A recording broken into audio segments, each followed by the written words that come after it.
Nyalatang, Nyetingel, Angaliera, Bibelman Yanga, Kwajiwangi, Badi Pang Belly, Wolgayari, Nijala Maradong, Gujit, Ninja Badip, Kwajiwangi Nyan Gajindi, Menden Mokolang, Nalatang Bibigoro, Kwargaja, Nalatang Mika.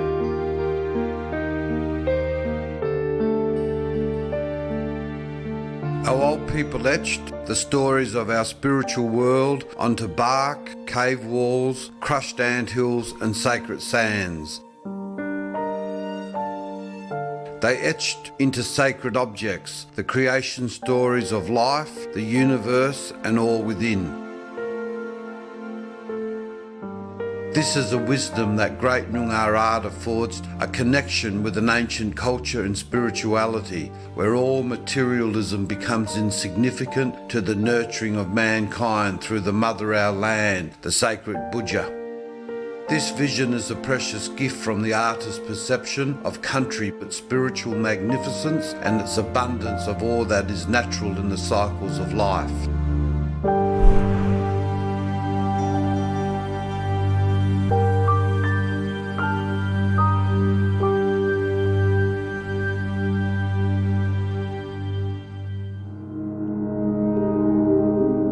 Storyteller flies with the wings of the Yelga, the great eagle. He sees the will of his people shattered. He sees the pain and the suffering of those who cry. This is our Buddha, our storyteller, the truth that exposes the lie. To survive, to become strong inside, taking from the storyteller his experience and wisdom to create a light in the darkness of despair, painting nightmares into dreams. The storyteller sings the songs and dances the ground that bring the spiritual world into our earthly realms.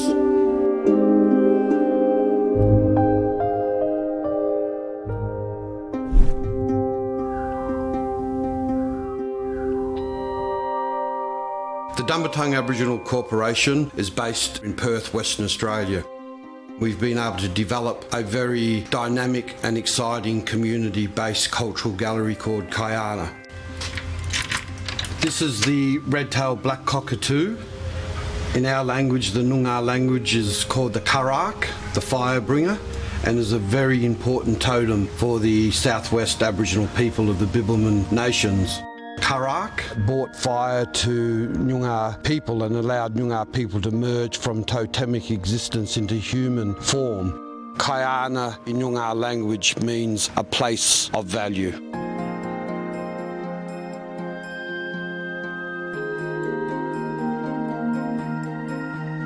The gallery has grown from small donations of cultural materials to a wide range of internationally acclaimed artists and their works. It's a place in which our people can find a sense of cultural solace, but more importantly, it's about the interpretation of our history as Noongar people.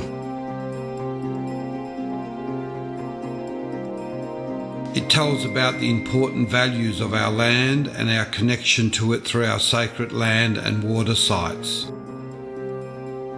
Our culture is not a tourist attraction, it is a religion, a spiritual connection of our old people's way of life to the land and all other life forms.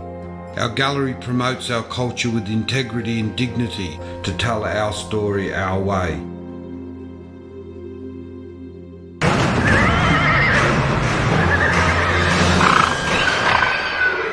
A massacre scene, an Aboriginal warrior who stands over protection of his woman, and his woman lies in protection of the baby. The colonial history of what happened to our people as part of the genocide process. If non-Aboriginal people are going to access the beauty of our culture, this should be acknowledged in terms of the history of what Aboriginal people have suffered. Aboriginal men who had been imprisoned and shackled and chained. None of these men were bandits or criminals because the lands in which they were brought in from, white law didn't even exist. the history of Australia in terms of colonisation and the dispossession of men from their families and communities and land.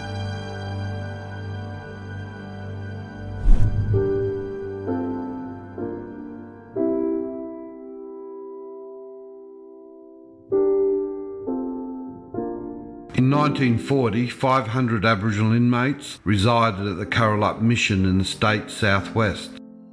These were the children who were told that their beautiful and strong Noongar culture was paganistic and were forbidden to speak the tongue of their traditional language and culture. A spiritual re-strengthening of Noongar identity was being created by the magic of the children who were to become known as the child artists of Karrulup. This was the beginning of the healing of a massive rupture of our ancestral bloodlines and knowledge of our sacred religious belief systems. An important cultural transition occurred that today is referred to by many people as contemporary Noongar cultural arts.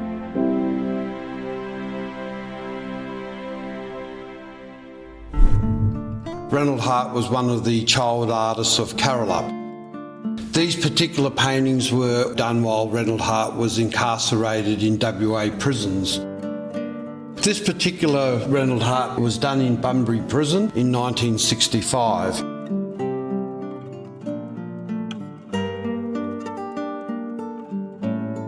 The landscape art of Noongar people is very different from other forms of landscape art. Where mainstream artists were painting from studios, Noongar artists were painting from institutions and open areas. The difference that was captured in this realism was that Noongar arts captured their spirit in their work. Upon the limestone walls of the quadrangle area of the old Fremantle prison, landscape art and images appeared, freeing the imprisoned spirits of the Noongar inmates. Scrooge asked me to put something on the wall to make everybody happy. And my other mate was Reggie Malawi, so I said okay, and they knew that it was closing at that time. And so to make it everlasting, to make everybody happy. Painted by artists such as Tugga Morrison, Ralph Woods and Reggie Malawi, Noongar culture had now become a form of incarcerated art. This was the true beginning of Noongar art being used to heal the traumas of oppression and dispossession.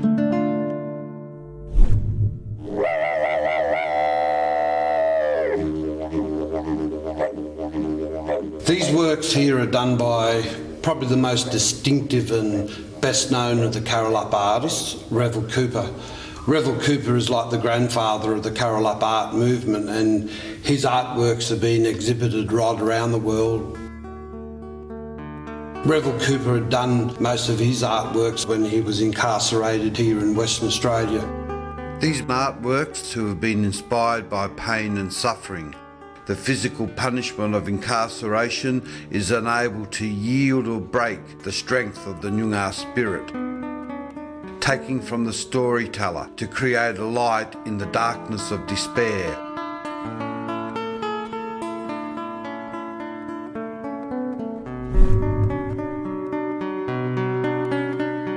This set of paintings here is done by Bella Kelly. Bella Kelly is a female Karrulup artist from the southwest of Western Australia, a well-known artist. The landscape images create an intense connection with an ancient culture and spirituality, giving and sharing all that's necessary to ensure the survival of mankind. This is what is shared when non-Aboriginal people begin to see and realise what these artworks mean to the environment and the landscape. It is concerning that the spiritual law that once protected our lands are no longer respected as part of the protocol of business and decision making.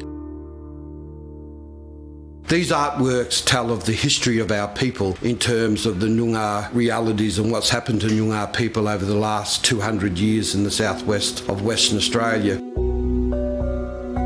The gallery is a really important aspect in terms of people's cultural growth and cultural identity.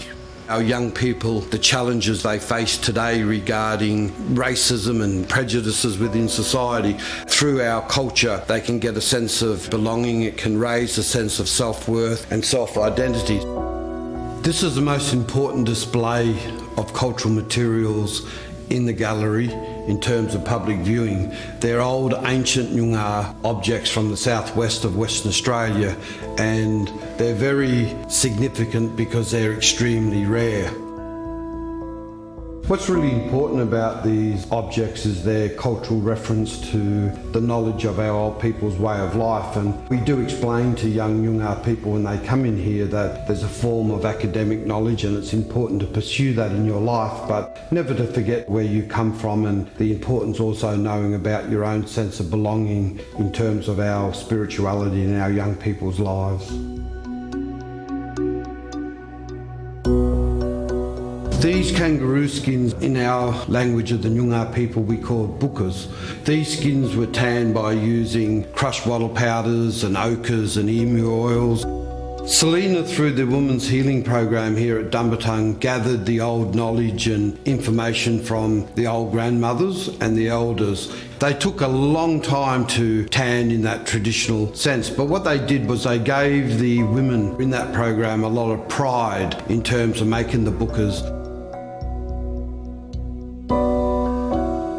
The keeping room is the heartbeat of the Kyana gallery. This keeping room was to house the sacred objects that we've repatriated.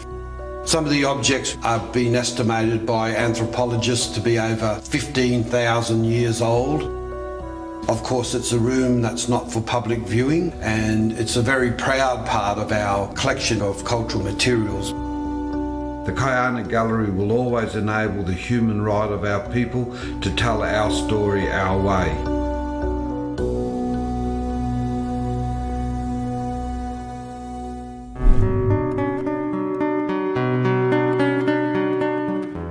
This section of artworks here in the gallery has been done by a very famous artist that used to live on the fringes in East Perth, Malcolm Ellis.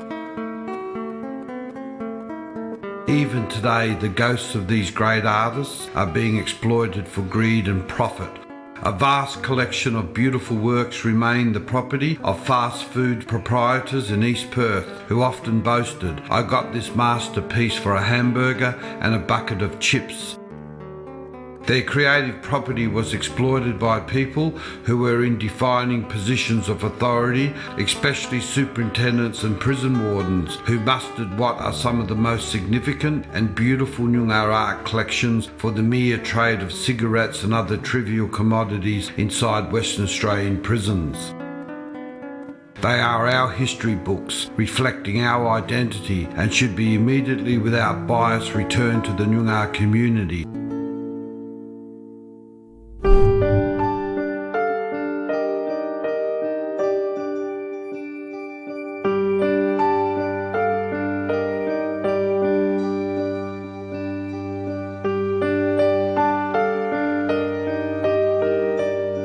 The Kyana Gallery in 2010 received a significant assessment award through the Prime Minister and Cabinet through the National Library and Archives in Canberra.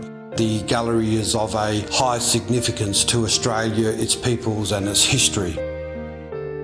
The gallery is a resource for our community to use in terms of our cultural identity. There's no cash registers here, so nothing is for sale because its worth is immeasurable. Its cultural worth and what it represents in relationship to our past.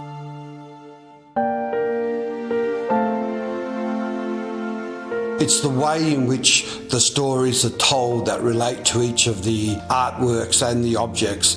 We put a form of dignity and integrity in relationship to what our culture represents in our lives here at Dumbartung through this gallery. The challenges a lot of our young people are going through, ingrained trauma of issues like the stolen generations and other issues dealing with the colonial process. There's been many, many young Noongar people who have come in touch with a sense of belonging to their culture.